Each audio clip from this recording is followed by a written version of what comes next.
Hello friends, এই মুহূর্তে আবহাওয়া পরিস্থিতি আজ কলকাতা সহ দক্ষিণবঙ্গ উত্তরবঙ্গে আবহাওয়া পরিস্থিতি কিন্তু মোটামুটি ভালো। কলকাতা এবং তার আশেপাশে তাপমাত্রা 36 ডিগ্রি সেলসিয়াসের কাছাকাছি থাকবে। বৃষ্টির তেমন কোনো সম্ভাবনা নেই, তবে আজ বিকাল 5টা নাগাদ কিন্তু বনগাঁ, হাবড়া, বসিরহাট এই অঞ্চলে কিন্তু আকাশ মেঘাচ্ছন্ন হবে এবং হালকা বৃষ্টিপাতের একটা সম্ভাবনা রয়েছে। এছাড়া আগামীকাল রবিবার মেদিনীপুর লাগোয়া উড়িষ্যার কয়েকটি জায়গাতে বৃষ্টির পরিস্থিতি তৈরি হওয়ার একটা সম্ভাবনা রয়েছে, যার ফলে মেদিনীপুর, হলদিয়া, মেদিনীপুর, ঝাড়গ্রাম, বাঁকুড়া, বর্ধমান, নদিয়া এই সমস্ত জায়গাতে কিন্তু বৃষ্টিপাতের একটা সম্ভাবনা রয়েছে এবং দক্ষিণ 24 পরগনারও কিছু কিছু জায়গাতে আকাশ মেঘাচ্ছন্ন থাকবে এবং বৃষ্টিপাতেরও একটা সম্ভাবনা রয়েছে।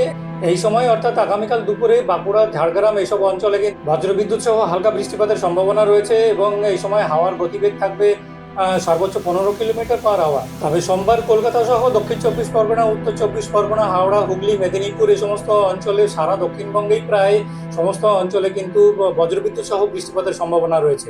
আবহাওয়া পর্যালোচনা তাহলে এই পর্যন্তই। ফিরে আসবো পরের আপডেট নিয়ে। ভালো থাকবেন।